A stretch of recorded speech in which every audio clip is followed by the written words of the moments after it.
Hmm. Hmm. Good evening. Welcome in the Mighty Network. I'm gonna do it in English because it's a universal language, and actually, my spirit loves to speak English. Um, Today is a Friday, and I'm completely dressed in blue.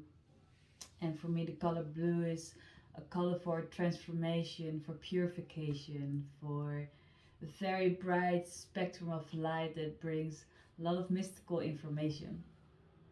And yeah, for me, whenever we're gonna start anything, we start with the altar. So we are going into a journey for 4 months, and I will guide you along the body, the soul, the spirit, and integration. Um, but I want to open a space with you. I want to make sure that when you start your day, you have a space, a Kaaba to start your day. But when you close off your day, I want to make sure you have a safe space where you can close off the day. And any moment in the day that you feel you need it, that you need a place to center, to balance out, um, I want to give that space to you for yourself. So you're going to give it to yourself, where you can come back to reflect and to sit and to be with that who you are and where you feel connected to, and that place where you can get the remembrance of who you are straight away. So when you manifest it first in the outside world, you carry that seed within you, and then more and more and more you feel free within your own space, so that wherever you are your altar. And I traveled a lot. I traveled for quite some years all around, and I didn't have a home. I also lived on this squat for a very long time. But if I arrived in a new place, the first thing I would do is set up my altar. And I felt home anywhere. I was like, as long I have my place where I can be, where I feel safe, I'm okay. And that taught me that wherever I go, I take my altar with me because it's within my heart. And it trained me that I can feel whole and free whenever I go and wherever I go. So the altar has many layers, and we can talk endlessly about this. I will show you in a second the altar that I use in my home. It's my home altar.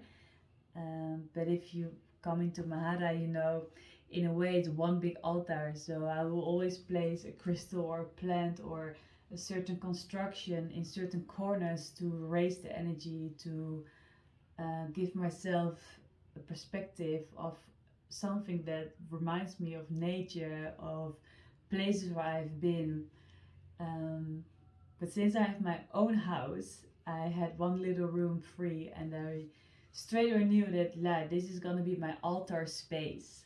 So I made a room and I covered it in Bordeaux red, and actually, I painted the mandala of Mahara on the wall in gold to give me a remembrance of that, what I love to do, that, what I love to serve, that, where I love to be, and that gives my soul, because it's sacred geometry, a reflection of this is what I keep in vision. And at this point in my life, I if I look around me, yeah, actually, I really don't work with devotees or with very strong pictures.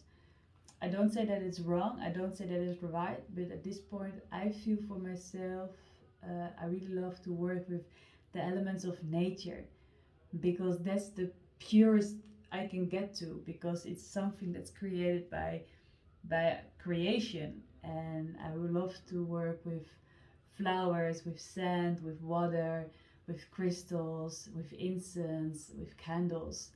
So when I set up my altar, I always work with the elements. There's always a feather, there's always a candle, fire, there's always a flower, ether, there's always earth, and I collect earth actually from places where I've been around the world. but it's beautiful if you can get sand from the place where you've been given birth to, or sand from a place where you feel very connected to. It's a beautiful offer as well. And there are always crystals around that support me with their vibration, with their essence. And there's always water. And as you maybe know, I collect water from all around the world, from sacred places. And for me, water is that drop of connection that connects me to the greater grid of all. So these are some main aspects that I offer on my altar. And then it's for me always really nice to work with the elements: fire, earth, water, air, ether. And you can follow many traditions. You can place your altar on the east, you can place your altar to the north, to the west, to the south. They all hold different entrances and different energies. Personally, I always look into the field of Feng Shui, because yes, I might want to put my altar towards the east, but if that's actually blocking the flow of energy in the space where I'm at, um, I can, yeah, that's not how I roll. So I look to the Feng Shui that the space is in harmony, the space is in balance, that the light can go, that the air can flow, and then I can ground my energy the best. But always feel free to play with that, or look into certain traditions that are inspiring you, how they do it. A Native American is maybe doing it differently than a Hindu priest.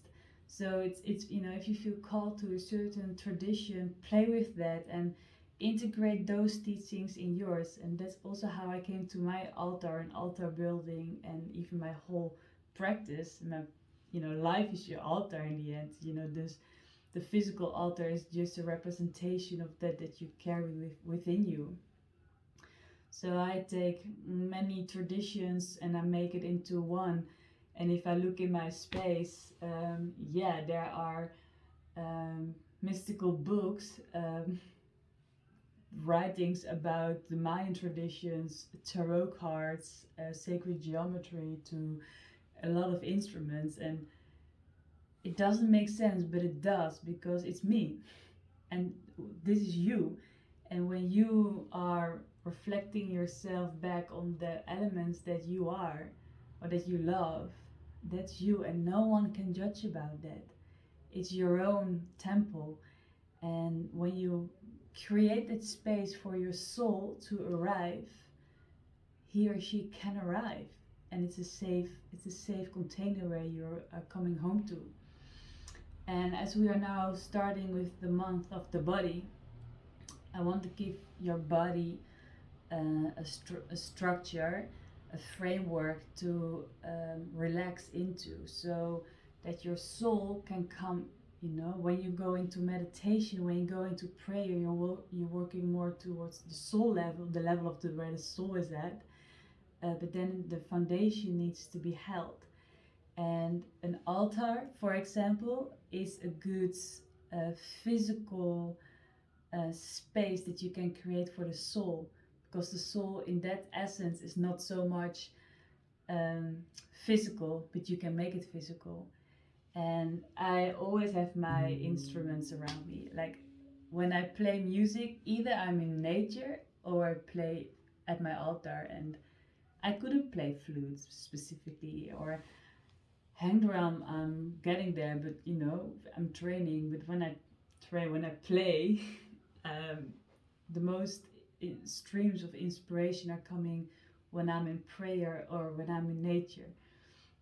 So when you are in that space and you design that space for you to anchor, to come home, to ground, you can beautifully open spaces towards creativity.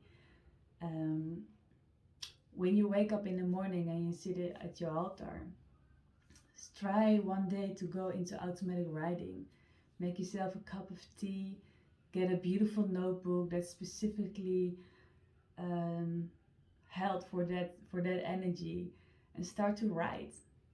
right? Just write it all out of you, connect with your heart, let it all be and calm the mind. And just write out those sentences, those beautiful forms of prayer, of inspiration, of words of gratitude, or things that are holding you back. Like at your altar space, you're safe and you can just let it be, right? Or get an instrument that you want to play and open a sacred space and ask your ancestors, like, hey, you want to play through me? You want to play me those tunes, those songs that you so carefully whisper through me, right? Or hey guys, you need a hand drum to play those freaking tunes.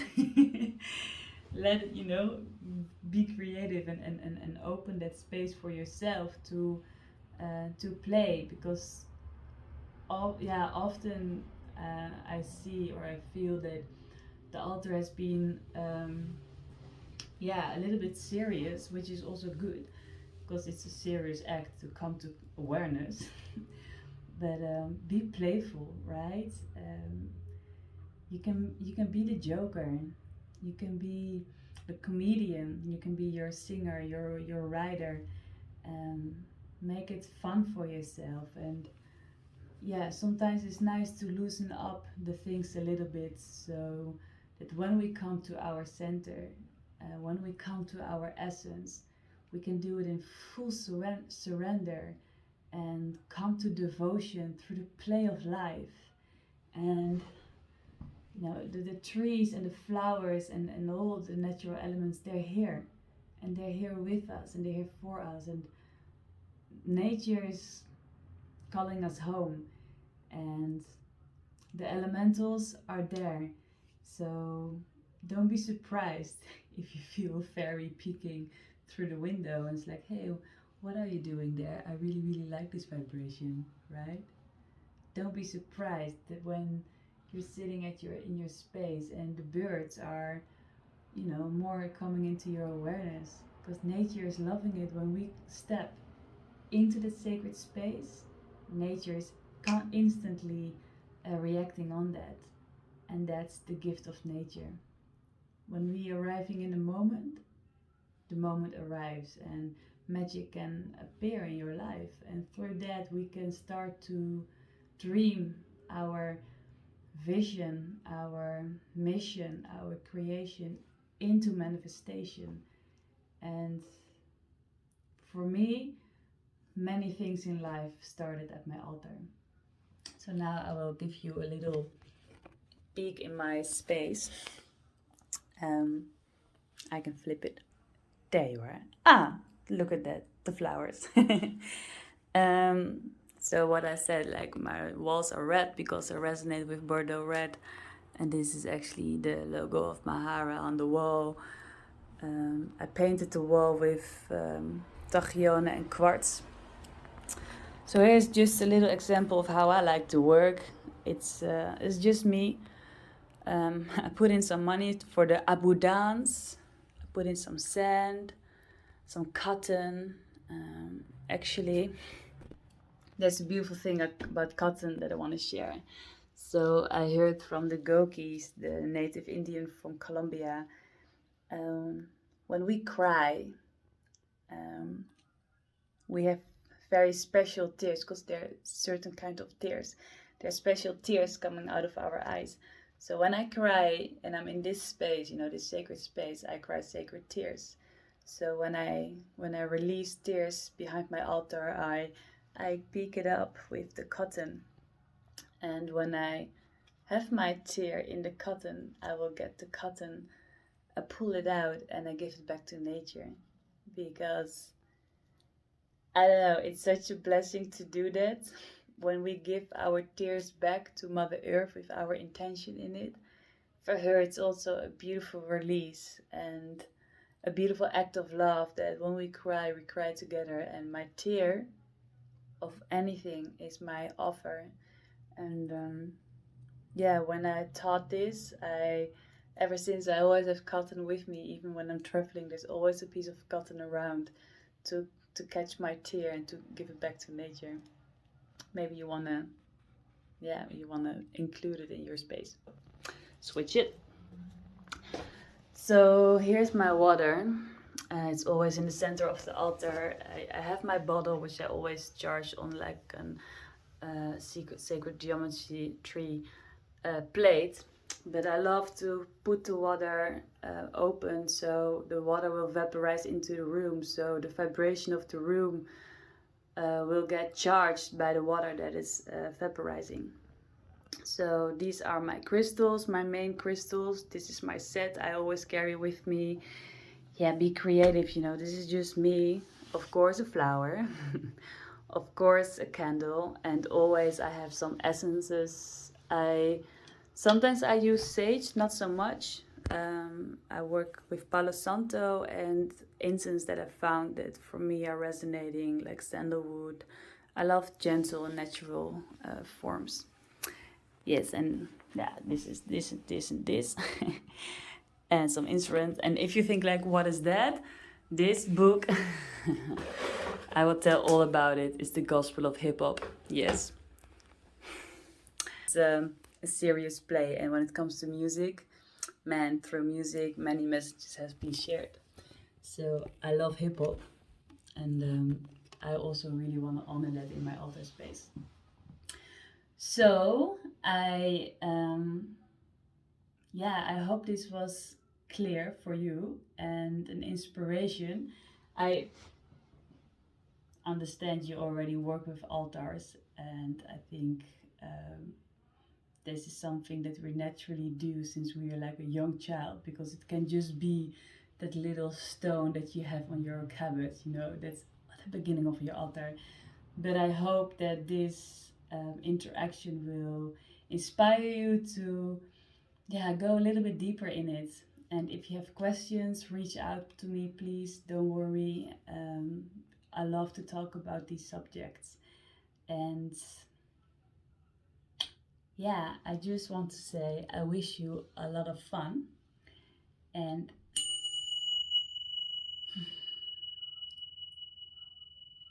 don't forget your bells. Don't forget your bells. So have a great moment in the day where you are at, either morning or night. And I see you in the call and or real life. And enjoy it. Enjoy all of it. Pray. Please pray with me. So I see you there. Ciao.